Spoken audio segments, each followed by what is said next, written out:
System चाहता था कि मैं एक उदास मायूस औरत को बचाऊं? बिल्कुल नहीं। वो बस मुट्ठी भर नींद की गोलियां निगलने वाली थी। मैंने मुंह फेर लिया। इसके बजाय मैंने अपना इंस्टेंट नूडल का कटोरा जानबूझकर फर्श पर पटक दिया और जोर जोर से चिल्लाने लगा।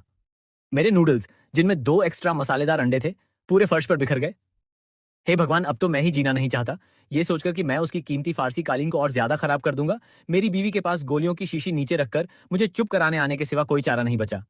रोना बंद करो। मैं 5 सितारा शेफ से तुम्हारे लिए Buddha jumps over the wall बनवा दूंगी। आधी रात को वो बर्फीली छत पर अपना दिमाग शांत करने जाना चाहती थी। मैंने अपने बर्फ जैसे ठंडे हाथ सीधे उसके कॉलर के अंदर डाल दिए।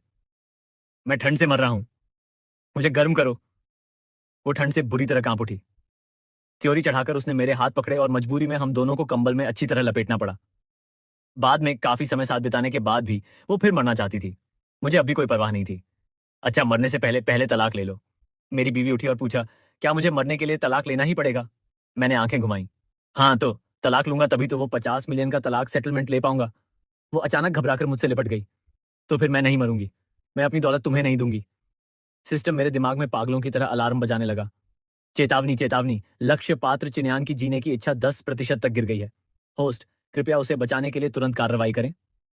मैंने अनसुना कर दिया और ताजी बनी अचार वाली पत्ता गोभी के नूडल्स का कटोरा लेकर लिविंग रूम में चला गया। चिन्यान सिल्क के पायजामे में सोफे पर बैठी थी। उसका चेहरा मौत जैसा पीला पड़ गया था। कॉफी टेबल पर नींद की गोलियों की एक खुली शीशी रखी थी। उसने अपनी हथेली में ढेर सारी सफेद गोलियां निकाल ली थी और बस मुंह में डालने वाली थी। सिस्टम लगभग पागल हुआ जा रहा था। होस्ट, जल्दी करो, उसे गर्मजोशी से गले लगाओ। बताओ कि इस दुनिया में अभी भी प्यार है। मैंने आंखें घुमाई। क्या प्यार पेट भर सकता है? मैं उसके पास गया। मेरा हाथ फिसल गया। धड़ाम, एक जोर की आवाज। खौलता हुआ सूप और नूडल्स उसकी कीमती फारसी कालीन पर बिखर गए। 2 मसालेदार अंडे फर्श पर 3 बार लुढ़के और जाकर चिन्यान की चप्पलों के ठीक बगल में रुके। मैं जोर से घुटनों के बल गिर पड़ा, दोनों हाथों से अपना सिर पकड़ लिया और एक दर्दनाक चीख मारी जो व्हेल मछली जैसी थी। मेरे नूडल्स! हे भगवान, अब मैं जीना नहीं चाहता। चिन्यान का हाथ कांपा और गोलियां फर्श पर बिखर गईं। उसने यकीन नहीं होने वाली नजरों से मुझे घूरा। उसकी पहले से बेजान आंखों में उलझन की एक झलक दिखी। लूशिको, ये कैसा पागलपन है? मैंने जमीन पर पड़े अंडों की तरफ इशारा किया। मेरी आंखें लाल थीं। मेरे 2 नए डले मसालेदार अंडे एक और भी खाने से पहले ही चले गए। अब जीने का कोई फायदा नहीं, मुझे मर जाने दो। सिस्टम मेरे दिमाग में हकलाने लगा। होस्ट, ये कैसी रणनीति है? इसे अनदेखा करते हुए मैं फर्श पीटता और रोता रहा। मेरे शोर से परेशान होकर चिन्यान ने त्योरी चढ़ाई। उसने कालीन पर गिरे नूडल्स को देखा, फिर अपने हाथ में पड़ी खाली गोलियों की शीशी को। शायद पूरा नजारा उसे पूरी तरह बेतुका लग रहा था। उसने आ भरी, गोलियों की शीशी कूड़ेदान में फेंक दी और बोली, अच्छा बस, रोना बंद करो, मैं नहीं मरूंगी। मैं बढ़ा चढ़ाकर रोता रहा। वो 2 मसालेदार अंडे थे, 2। चिन्यान ने अपनी कनपटी रगड़ी। वो खड़ी हुई मेरे पास आई और उकड़ू बैठ गई। मैं फुर्ती से उठा और झाड़ू और पोछा लेने चला गया। सिस्टम की नोटिफिकेशन बजी। लक्ष्य पात्र की जीने की इच्छा 15% तक बढ़ गई है। मैंने होंठ मरोड़े। देखो, इस तरह की उदास औरतों को समझाने का कोई फायदा नहीं। तुम्हें जहर का इलाज जहर से करना होगा। उसे उस हल्के नकली गम से बाहर खींचकर रोजमर्रा की जिंदगी की अराजक सच्चाई, या कहो एकदम पागलपन, में लाना होगा। आधी रात को जब मैं गहरी नींद में सो रहा था, सिस्टम फिर चिल्लाने लगा, होस्ट जागो, चिन्यान छत पर गई है। मैं गुस्से में अपने बाल खुजाते हुए गर्म कंबल से बाहर निकला। ये औरत चैन से क्यों नहीं रह सकती? दिसंबर का महीना था, बाहर का तापमान 0 से नीचे था और वो छत पर बर्फीली हवा का मजा ले रही है। क्या वो पागल है? मैंने यूं ही एक डाउन जैकेट पहनी, चप्पल पहने और ऊपर भागा। छत का दरवाजा खोलते ही बर्फ के टुकड़ों के साथ कड़कड़ाती ठंडी हवा सीधे मेरे चेहरे पर लगी। मैं ठंड से कांप उठा। सिर्फ पतले पायजामे में चिन्यान छत के किनारे खड़ी थी। हवा ने उसके बालों को बिखेर दिया था। वो नीचे शहर की रौनक को देख रही थी। उसकी आंखें पूरी तरह खाली थीं। सिस्टम घबरा गया। उसे रोको, वो कूदने वाली है। मैंने चलते हुए अपनी रफ्तार धीमी कर ली। छत की रेलिंग 1 मीटर से ऊंची थी। वो चाहकर भी आसानी से उसे पार नहीं कर सकती थी। मैं बिना कुछ बोले उसके पास जाकर खड़ा हो गया। चिन्यान ने सिर घुमाकर मुझे देखा। तुम यहाँ क्या कर रहे हो? उसे अनदेखा कर मैंने अपना हाथ सीधे उसके पायजामे के कॉलर में डाल दिया। जैसे ही मेरा बर्फीला हाथ उसकी गर्म त्वचा को छुआ, चिन्यान जोर से कांप उठी। लुशिकू, तुम क्या कर रहे हो? त्योरी चढ़ाकर उसने तुरंत मेरा हाथ पकड़ लिया। मैंने बिल्कुल सही तर्क के साथ उसकी तरफ देखा। मैं ठंड से मर रहा हूं, मुझे गर्म करो। उसकी आंखें फैल गईं। जाहिर है उसने इतना बेशर्म कभी नहीं देखा था। अगर ठंड लग रही है तो कमरे में जाकर सो क्यों नहीं जाते? मैंने मुंशी अपनी गर्दन कोट में छुपा ली। तुम कमरे में नहीं हो तो मुझे नींद नहीं आती। वो चौंक गई। उसकी निगाहें थोड़ी उलझन भरी हो गईं। क्या तुम्हें मेरी परवाह है? मैंने आंखें घुमाई। तेरी परवाह? हद कर दी। मुझे तो बस डर है कि कहीं आधी रात को यहाँ जमकर मर गई तो कल पुलिस मुझे ढूंढने आएगी। चिन्यान ने अपने होंठ भींचे। उसने मेरा हाथ नहीं छोड़ा, बल्कि उसे और कसकर पकड़ लिया, उसकी त्वचा से गर्म किया। मेरा हाथ धीरे धीरे गर्म हो गया। उसने एक आह भरी, चलो वापस चलते हैं। मैंने अपना हाथ खींच लिया और यूं ही अपनी बांह उसके कंधे पर डाल दी। चलो चलो, मैं ठंड से मर रहा हूं। कमरे में वापस आकर चिनयान गर्म पानी से नहाने गई। जब तक वो बाहर आई, मैं कंबल में घुस चुका था। वो बिस्तर के पास आई और मुझे नीचे देखा। लू शिकू, आखिर तुम चाहते क्या हो? आंखें बंद करके मैंने सोने का नाटक किया। तुम्हारा पैसा और तुम्हारा रूप। वो हल्के से हंसी। चलो कम से कम ईमानदार तो हो। सिस्टम की घंटी फिर बजी। लक्ष्य पात्र की जीने की इच्छा 20% तक बढ़ गई है। मैं मन ही मन हंसा। इस औरत के पास बस बहुत ज्यादा खाली समय है। दिन भर बेकार की बकवास सोचती रहती है। जब तक मैं इसे व्यस्त रखूं या गुस्सा दिलाऊं, इसके पास मरने की सोचने की फुर्सत नहीं होगी। अगले कुछ दिनों में मैंने चिन्यान को तंग करने के हर तरीके निकाले। जब वो किताब पढ़ने की कोशिश करती, मैं उसके बगल में कान फोड़ू हैवी मेटल म्यूजिक बजा देता। जब वो कॉफी पीती, मैं उसमें 2 चम्मच नमक डाल देता। जब वो वीडियो कॉन्फ्रेंस करती, मैं सिर्फ अंडरवियर पहनकर उसके पीछे इधर उधर टहलता। पहले मुझे अनदेखा करने वाली चिन्यान आखिरकार अपनी सीमा पर पहुंच गई। लूशिकू, क्या तुम्हें मरने का शौक है? अपने दस्तावेज मेज पर पटकते हुए वो मुझ पर गुस्से से चिल्लाई। सोफे पर पालथी मारकर सेब खाते हुए मैंने कहा, मुझे मरने का शौक नहीं, लेकिन क्या मरने की इच्छा तुम्हें नहीं है? वो ठिठक गई। सेब का कोर कूड़ेदान में फेंककर मैंने ताली बजाकर हाथ साफ किए। चूंकि तुम्हें मरना ही है, तो दम तोड़ने से पहले अपनी दौलत मुझे ट्रांसफर कर दो। चिन्यान ने आंखें सिकोड़ी। तुम्हारा मतलब? मैं चलकर उसकी मेज पर हाथ टिकाकर झुक गया। देखो, अगर तुम मर गई तो तुम्हारा सारा पैसा चिन परिवार के उन परजीवियों के पास चला जाएगा, है ना? उससे अच्छा है कि मुझे दे दो। कम से कम मैंने तुम्हें पिछले कुछ दिनों में एंटरटेन तो किया है। वो ठंडी हंसी हंसी। सपने देखो। मैंने बड़े अफसोस के साथ आह भरी। अच्छा ठीक है, तो मरने से पहले चलो पहले तलाक ले लेते हैं। चिन्यान ने त्योरी चढ़ाई। क्या मुझे मरने के लिए तलाक लेना ही पड़ेगा? मैंने आंखें घुमाई। हाँ तो तलाक लूंगा तभी तो वो 50 मिलियन का तलाक सेटलमेंट ले पाऊंगा। चिन्यान का चेहरा तुरंत काला पड़ गया। वो अचानक खड़ी हुई और मेरा कॉलर पकड़ लिया। लू शिकू, क्या तुम्हें सिर्फ पैसे की पड़ी है? मैंने मासूमियत से उसकी तरफ देखा। नहीं तो और क्या। एक बड़ा आदमी होने के नाते अगर मैं अपने भविष्य की चिंता नहीं करूंगा तो और क्या करूंगा? वो दांत पीसते हुए मुझे घूरती रही। अचानक उसने अपनी पकड़ ढीली की और ठंडे दिल से मुस्कुराने लगी। अच्छा, बहुत अच्छा। तुम मेरा पैसा लेकर भाग जाना चाहते हो, है ना? मैं तुम्हें कामयाब नहीं होने दूंगी। वो वापस अपनी कुर्सी पर बैठ गई और अपना लैपटॉप खोल लिया। मैं अब नहीं मरूंगी। मेरे पैसे का एक भी पैसा लेने का सपना भी मत देखना। मन ही मन खुश होते हुए मैंने निराशा का भाव बनाया। अरे एक बार फिर सोच लो, मरना इतना बुरा भी नहीं है। बाहर निकलो। चिन्यान ने दरवाजे की तरफ इशारा करते हुए दहाड़ लगाई। मैं फुर्ती से बाहर निकल गया। सिस्टम ने मेरे दिमाग में खुशी मनाई। होस्ट, आप कमाल हैं। लक्ष्य की जीने की इच्छा 40% तक पहुंच गई है। मैंने अपनी ठुड्डी पर हाथ फेरा। ये उल्टी साइकोलॉजी की ट्रिक सच में कमाल कर गई। वैसे ये सिर्फ अस्थाई था। डिप्रेशन एक टाइम बम की तरह है, पता नहीं कब फट जाए। मुझे हमेशा के लिए उसे इस दुनिया में वापस खींचने का कोई रास्ता निकालना था। वीकेंड पर चिन्यान के पास हैरानी की बात है कोई काम नहीं था। वो बालकनी में आराम कुर्सी पर धूप सेंक रही थी, पूरी तरह सुस्त, बिल्कुल एक फारसी बिल्ली की तरह। मैंने जाकर उसे एक गिलास ताजा संतरे का जूस दिया। बाहर घूमने चलोगी? उसने पलक तक नहीं उठाई। नहीं। मैंने एक कुर्सी खींची और उसके बगल में बैठ गया। अरे चलो ना, पूरे दिन घर में बंद रहोगी तो एक स्वस्थ इंसान भी बीमार पड़ जाएगा। उसने जूस की चुस्की ली और रूखेपन से बोली, मैं पहले से ही बीमार हूं। मेरे मुंह से बात नहीं निकली। अच्छा, तुम बीमार हो तो तुम्हारे कानूनी पति के तौर पर तुम्हारा मूड ठीक करने के लिए बाहर ले जाना मेरा फर्ज बनता है। उसने तिरछी नजर से मुझे देखा। तुम क्या करना चाहते हो? मैं मुस्कुराया। एम्यूजमेंट पार्क चलो। चिन्यान का चेहरा बदल गया।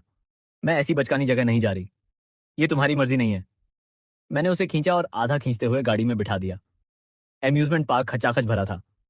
धूप का चश्मा और मास्क पहने चिन्यान से दूर रहो वाली आभा निकल रही थी। मैं उसे रोलर कोस्टर की लाइन में ले गया। उसने हर हाल में चढ़ने से मना कर दिया। मैं इस पर नहीं चढ़ूंगी। मैं उसके कान के पास झुका और धीरे से बोला, तुम्हें मरने से भी डर नहीं लगता, लेकिन एक रोलर कोस्टर से डर लग रहा है? मेरी बात से उकसाकर वो तपाक से बोली, किसने कहा मुझे डर लगता है? ठीक है, चलो इस पर चढ़ते हैं। जैसे ही रोलर कोस्टर चला, मैंने महसूस किया कि सेफ्टी बार पर उसका हाथ कांप रहा है। मैंने हाथ बढ़ाकर अपना हाथ उसके हाथ पर रख दिया। डरो मत, मैं यहां हूं। उसने मुड़कर मुझे देखा, उसकी आंखों में घबराहट का भाव था। जैसे जैसे रोलर कोस्टर धीरे धीरे ऊपर चढ़ा, उसकी सांसें भारी और तेज होती गईं। जैसे ही वो चोटी पर पहुंचा, कोस्टर तेजी से नीचे गिरा।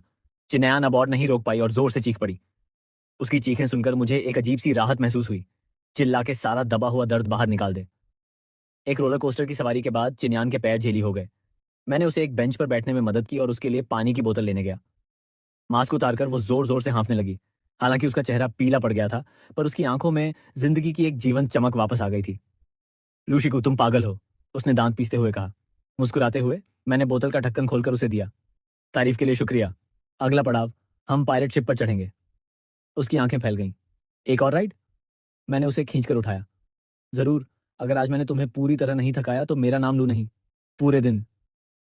मैं उसे पार्क की हर रोमांचक राइड पर घसीटता रहा। आखिरकार हम फेरिस व्हील में बैठे नीचे शहर के रात के नज़ारे देख रहे थे। चिन्यान ने आंखें बंद करके सीट पर सिर टिका लिया। मैं पूरी तरह थक गई हूँ। उसके थके हुए फिर भी तनावमुक्त चेहरे को देखकर मैं बहुत अच्छे मूड में था। थकान अच्छी है। जब थकोगे रात को अच्छी नींद आएगी और बेकार की बातें नहीं सोचोगी। उसने आंखें खोली और मुझे देखा। लूशिकू, तुम ये सब क्यों कर रहे हो? मैंने नजरें फेर ली, खिड़की से बाहर देखने लगा। कहाँ तो तुम्हारे पैसे के लिए। वो हल्के से हंसी। तुम मुझे बेवकूफ नहीं बना सकते। तुम्हें पैसे की बिल्कुल परवाह नहीं है। मेरा दिल एक धड़कन चूक गया। इस औरत की अंतर्दृष्टि काफी तेज थी, लेकिन मैं मान नहीं सकता था। मैं पलटा और शरारत भरी नजर से उसे देखा। किसने कहा मुझे परवाह नहीं? अभी मेरे खाते में 50 मिलियन ट्रांसफर करो और मैं इसी वक्त चलता हूँ। वो एक पल को मुझे गौर से देखती रही, फिर अचानक आगे झुकी और मेरे होंठों पर हल्के से किस कर लिया। मेरा दिमाग पूरी तरह खाली हो गया और मेरा पूरा शरीर वहीं जम गया। मेरी हक्का बक्का अभिव्यक्ति को देखकर वो खिलखिलाकर हंस पड़ी। ये 50 मिलियन मैं इस जन्म में तुम्हें कभी नहीं दूंगी।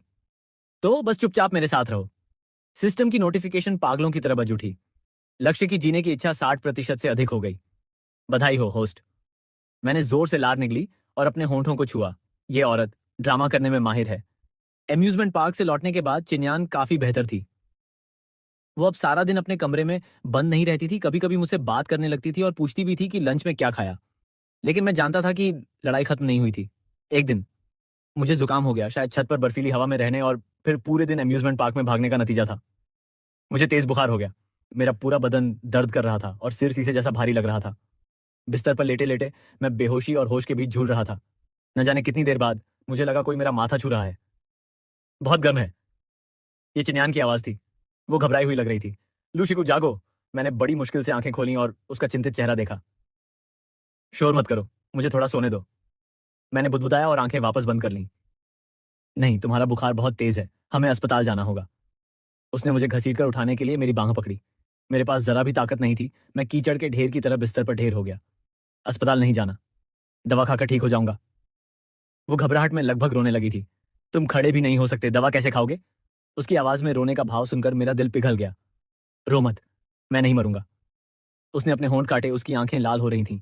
मैं तुम्हें मरने नहीं दूंगी। मैं स्तब्ध रह गया। ये शब्द किसी ऐसे व्यक्ति से सुनना जो खुद मरना चाहता था अजीब लग रहा था। वो भागकर बाहर गई और जल्दी से लौटी, हाथ में बुखार की दवा और गर्म पानी लेकर। लो दवा खाओ। उसने मुझे सहारा देकर बिठाया, गोली मेरे मुंह में डाली और पानी पिलाया। गोली निगलकर मैं उसकी बाहों में सिर टिकाकर लेट गया। उसका शरीर कोमल था, जिसमें से एक हल्की सुखद खुशबू आ रही थी। मैं अपने आप को रोक नहीं पाया और उससे चिपक गया। तुम बहुत अच्छी खुशबू आ रही है। उसका शरीर तन गया। इतना बीमार हो और फ्लर्ट कर रहे हो। मैं मुस्कुराया और आंखें बंद कर लीं। चिन्यान, क्या तुम्हें मुझसे थोड़ा प्यार हो गया है? उसने कुछ नहीं कहा, लेकिन मैं उसकी तेज धड़कन महसूस कर सकता था। दवा का असर होने पर मैं जल्दी ही सो गया। आधी रात को जब मेरी नींद खुली तो मैंने पाया कि चिन्यान बिस्तर के पास झुकी हुई सो रही थी। उसका हाथ अब भी मेरे हाथ को कसकर पकड़े हुए था। उसके सोते हुए चेहरे को देखकर मेरे दिल में एक अजीब सा एहसास उमड़ आया। सिस्टम ने मेरे दिमाग में बात की। होस्ट, क्या आपको उससे प्यार हो गया है? मैंने इनकार नहीं किया। शायद।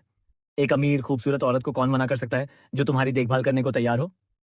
मैंने धीरे से अपना हाथ खींचा और एक कंबल उठाकर उसे ओढ़ा दिया। वो थोड़ा हिली और आंखें खोल दी। तुम जाग गए? कैसा लग रहा है? उसने अपनी आंखें मली, हाथ बढ़ाकर मेरा माथा छुआ। बुखार उतर गया। मैंने उसका हाथ पकड़कर अपनी हथेली में रख लिया। मैं अब ठीक हूँ। बिस्तर पर जाकर सो जाओ। उसने सिर हिलाया। मैं थकी नहीं हूँ।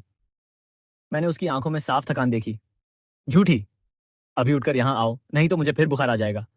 वो एक सेकंड झिझकी, फिर जूते से उतारकर बिस्तर पर चढ़ गई। मैंने उसे अपनी बाहों में खींच लिया। उसने विरोध नहीं किया, आज्ञाकारी भाव से मेरी छाती से लगकर लेट गई। लूशिकू, हम थैंक यू। मैं हल्के से हंसा। किस लिए थैंक यू? तुम्हारे पैसे पर नजर रखने के लिए? उसने मेरी कमर पर चुटकी काटी। चुप रहो। मैंने उसका हाथ पकड़ लिया। अच्छा बाबा, चुप रहता हूँ। सोने का समय हो गया। मेरी जुकाम जल्दी ठीक हो गया। 2 दिन बाद मैं पूरी तरह चुस्त हो गया। लेकिन चिन्यान मेरी देखभाल करते करते थकान से चूर हो गई। उसे बुखार नहीं था, बस ऊर्जा कम थी। सारा दिन उदास रहती थी। मैंने फैसला किया कि उसे समुद्र किनारे ले जाऊं। कहते हैं समुद्री हवा सारी चिंताएं उड़ा देती है। ये मैंने पूरी तरह से बनाया था, लेकिन मुझे लगा उसे माहौल बदलने की जरूरत है। हम पास के एक समुद्र तट पर गए। सर्दियों में शायद ही कोई समुद्र तट पर आता है, इसलिए किनारा पूरी तरह सुनसान था। मोटी डाउन जैकेट में लिपटी चिनयान रेत पर बैठी थी, खाली नजरों से लहरों को देख रही थी। मैंने एक छोटी बाल्टी और फावड़ा उठाया और उसके बगल में रेत खोदने लगा। तुम क्या कर रहे हो? उसने मेरी बचकानी हरकतों को देखा, थोड़ी हैरान थी। केकड़े खोद रहा हूँ। आज रात के खाने में तुम्हारे लिए एक डिश एक्स्ट्रा होगी। उसने आंखें घुमाई। सर्दियों में केकड़े कहाँ मिलेंगे? मुझे नहीं पता, मैंने खोदना जारी रखते हुए कहा। काफी देर खोदने के बाद भी एक केकड़े की टांग तक नहीं दिखी। मैंने फावड़ा रेत में पटक दिया। बहुत गुस्सा आ रहा है। ये केकड़े छुपते कहाँ हैं? चिन्यान अपनी हंसी नहीं रोक पाई। क्या तुम बेवकूफ हो? उसे मुस्कुराता देख पूरा सफर सार्थक लगा। मैं खिसक कर उसके ठीक बगल में बैठ गया। क्या हंस रही हो? कभी किसी हैंडसम लड़के को रेत खोदते नहीं देखा? उसने मुझे फिर घूरा। तुम जैसे बेवकूफ हैंडसम लड़के को कभी नहीं देखा। मैंने एक आह भरी। हाँ, मैं सच में उतना ही बेवकूफ हूँ। तो तुम मुझे भविष्य में कभी अकेला नहीं छोड़ सकती, नहीं तो मैं बोरियत से मर जाऊंगा। उसके चेहरे की मुस्कान धीरे धीरे गायब हो गई। लुशिको, क्या तुम सच में अपनी बाकी की जिंदगी मेरे साथ बिताना चाहते हो? मैंने उसकी आंखों में देखा। उनमें उम्मीद थी, लेकिन डर भी था। अपने चेहरे से शरारत का भाव हटाकर मैंने दृढ़ता से सिर हिलाया। हाँ। उसने सिर नीचे कर लिया, हाथ में रेत को घूरने लगी। लेकिन मुझे डिप्रेशन है। मैं कभी भी फिर से बीमार पड़ सकती हूँ। मैं पूरी तरह पागल हो सकती हूँ। क्या तुम संभाल पाओगे? मैंने उसका हाथ पकड़ लिया। मुझे डर नहीं लगता। अगर तुम पागल होगी तो मैं भी तुम्हारे साथ पागल हो जाऊंगा। और अगर तुमने जीना छोड़ दिया तो मैं तुम्हारे पैसे से छोटी उम्र की गर्लफ्रेंड्स की पूरी फौज रख लूंगा। उसने झट से सिर उठाकर मुझे घूरा। हिम्मत मत करना। मैं जोर से हंस पड़ा। देखो, अब तो तुम मरना बर्दाश्त नहीं कर सकती है ना? ये महसूस करके कि उसे चकमा दे दिया गया है, उसने गुस्से में मेरी छाती पर घूंसा मारा। लुशिको, तुम कमीने हो। मैंने बीच हवा में उसका हाथ पकड़ा और उसे सीधे अपनी बाहों में खींच लिया। हाँ, मैं कमीना हूं, इसलिए बेहतर होगा कि तुम जिंदा और स्वस्थ रहो। मुझ पर नजर रखो, मुझे काबू में रखो और मुझे इधर उधर मुसीबत करने से रोको। चिन्यान मेरी छाती से लगी रही, चुप रही। लेकिन मैंने महसूस किया कि उसके आंसू मेरे कपड़े भिगो रहे हैं। मेरे दिमाग में सिस्टम की नोटिफिकेशन बजी। लक्ष्य की जीने की इच्छा 80% पार कर गई। होस्ट, आप लगभग सफल हैं। मैंने चिन्यान की पीठ थपथपाई। रो ले। जब सब बाहर निकल जाएगा तो अच्छा लगेगा। अपने दिल का सारा कचरा बाहर निकाल दे। अब से इसमें सिर्फ मेरे लिए जगह है। उसने सूं की। तुम बहुत बॉसी हो। मैं हंसा। बहुत देर से एहसास हुआ ना? समुद्र तट से वापस आने के बाद चिन्यान ने खुद पहल करके एक थेरेपिस्ट से संपर्क किया, समय पर अपनी दवाइयां लेनी शुरू की और इलाज में पूरा सहयोग दिया। उसकी हालत दिन ब दिन सुधरती गई और उसने एक बार फिर कंपनी का संचालन संभाल लिया।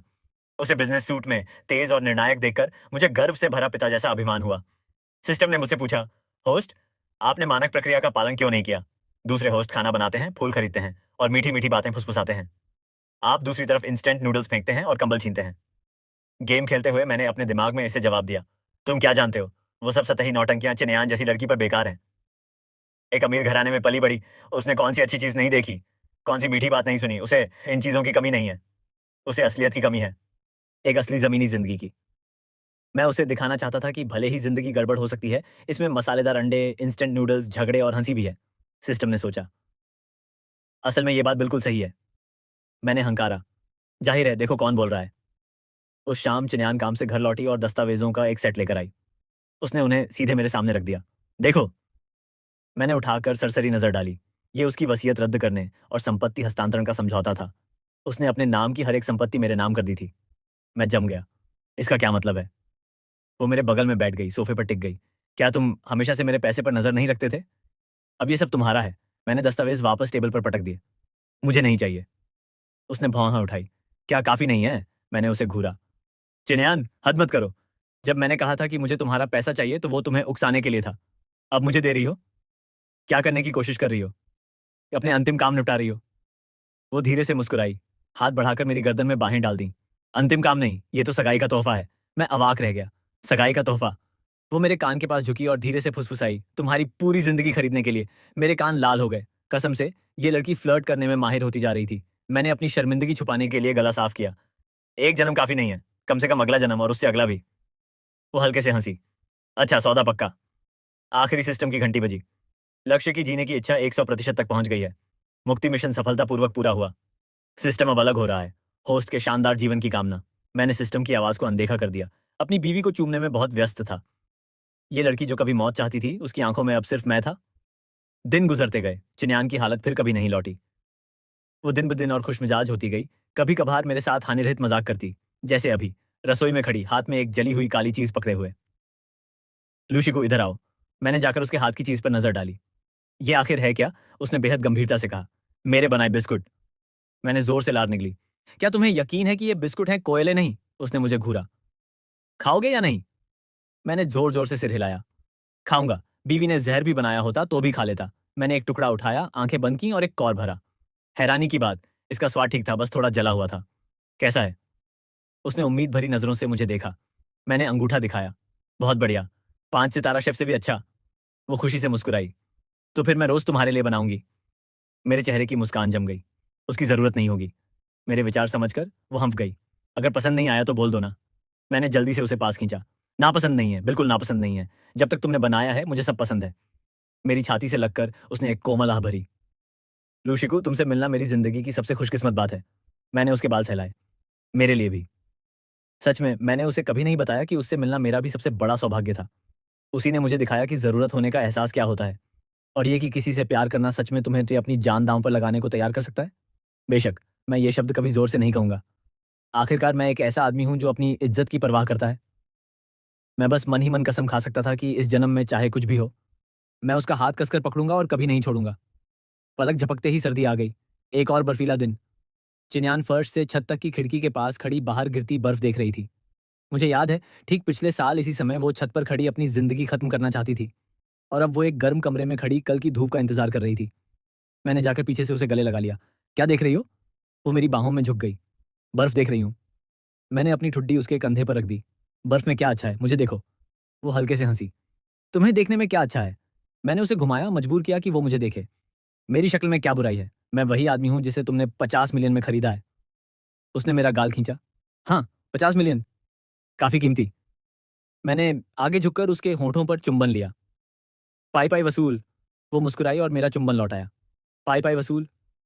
खिड़की के बाहर बर्फ के टुकड़े चुपचाप गिर रहे थे। अंदर बसंत जैसी गर्मी थी। मैं जानता था कि हमारी कहानी अभी बहुत लंबी है, इतनी लंबी कि इसे पूरी जिंदगी धीरे धीरे जीने में लगेगी। लेकिन अभी मैं बस उसे कसकर पकड़ना चाहता था, उसकी गर्माहट महसूस करना चाहता था और उसकी जोरदार धड़कन महसूस करना चाहता था। बस इतना ही काफी था। चीनी नववर्ष करीब आते हुए चिन्यान ने पूछा कि क्या मैं छुट्टियों के लिए लू परिवार के घर वापस जाना चाहता हूँ। मैंने बिना किसी हिचक के मना कर दिया। वापस किस लिए जाना? उनके घमंडी चेहरे देखने? उसने मेरे सिर पर हाथ फेरा। तो फिर हम अकेले ही मनाएंगे? मैंने सिर हिलाया। हाँ, बस हम दोनों। नए साल की पूर्व संध्या पर जिन्हें हमने पकौड़े बनाए। हालांकि वो देखने में बहुत बुरे लग रहे थे, लेकिन स्वाद आश्चर्यजनक रूप से अच्छा था। रात के खाने के बाद हम सोफे पर लिपटकर स्प्रिंग फेस्टिवल का कार्यक्रम देख रहे थे। टीवी पर जीवंत गायन और नृत्य चल रहा था। चिन्यान मेरे कंधे पर झुकी हुई थी, आधी सो रही थी। मैंने टीवी की आवाज धीमी की और उसके ऊपर एक कंबल खींच दिया। सो जाओ, वो बुदबुदाई। अभी तो आधी रात तक जागना है। मैं हल्के से मुस्कुराया। किस लिए जागना है? मैं हूं ना, तुम हर साल सुरक्षित और स्वस्थ रहोगी। उसके होंठों पर एक मुस्कान आई और वो पूरी तरह सो गई। उसके सोते हुए चेहरे को देखकर मेरा दिल अभूतपूर्व शांति से भर गया। बाहर एक के बाद एक पटाखों की आवाजें आ रही थीं। नया साल आ गया था। मैंने सिर झुकाकर उसके माथे पर एक चुंबन दबाया। नया साल मुबारक हो मेरी चिन्यान। मेरे लिए इस दुनिया में रहने के लिए शुक्रिया। आगे का रास्ता मैं तुम्हारा हाथ पकड़कर चलूंगा समय के अंत तक। कोई बड़ी धमाकेदार कहानी नहीं थी। बस दो लोग एक दूसरे को गर्माहट दे रहे थे। इस विशाल दुनिया में अपना घर ढूंढ रहे थे। मैंने टीवी बंद किया और उसे उठाकर बेडरूम में ले गया।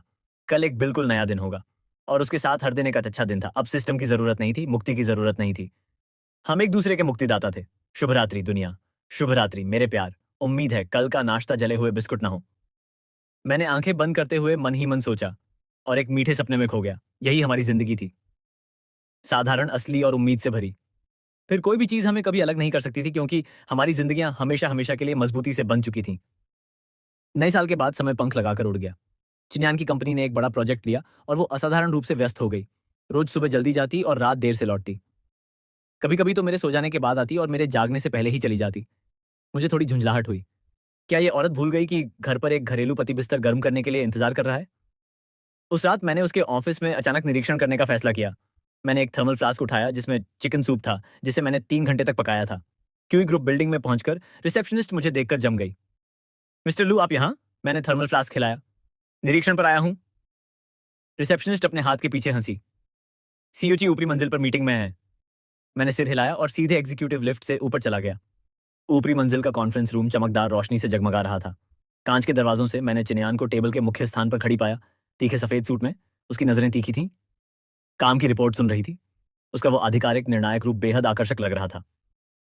मैंने बिना परेशान किए बाहर से कुछ देर झांका, फिर इंतजार करने के लिए उसके ऑफिस चला गया। आधे घंटे बाद ऑफिस का दरवाजा खुला और चिन्यान अपनी गर्दन रगड़ते हुए अंदर आई। मुझे सोफे पर देखकर वो ठिठक गई। तुम यहाँ क्यों हो? मैं चलकर गया और थर्मल फ्लास्क उसकी मेज पर रख दिया, ये देखने की क्या सीओची मेरी पीठ पीछे कोई चक्कर तो नहीं चला रही। उसने आंखें घुमाई और अपनी डेस्क पर बैठ गई। इसके लिए मेरे पास समय कहाँ है? मैंने फ्लास्क खोला और उसके लिए एक कटोरा चिकन सूप निकाला। थोड़ा पियो। उसने कटोरा लिया, एक घूंट पिया और बोली, बहुत अच्छा है। मैंने गर्व से अपनी ठुड्डी उठाई। जाहिर है, मैंने इसे पूरे 3 घंटे तक उबाला है। उसने मेरी तरफ देखा, उसकी निगाहें कोमल हो गईं। तुम्हारी कड़ी मेहनत के लिए शुक्रिया। मैंने झुककर उसके गाल पर एक चुंबन लिया। बिल्कुल मेहनत नहीं, अपनी बीवी की सेवा करके खुशी हुई। वो मुस्कुराई, कटोरा नीचे रखा। मुझे अभी भी कुछ दस्तावेज देखने हैं, तुम पहले घर जा सकते हो। मैं वापस सोफे पर लेट गया। नहीं, मैं यहीं रहकर तुम्हारा साथ दूंगा। उसने मजबूरी में सिर हिलाया। अब मुझे भगाया नहीं। ऑफिस शांत था, सिवाय उसके पन्ने पलटने की आवाज के। उसका एकाग्र चेहरा देखकर मेरे दिल में गर्माहट की लहर दौड़ गई।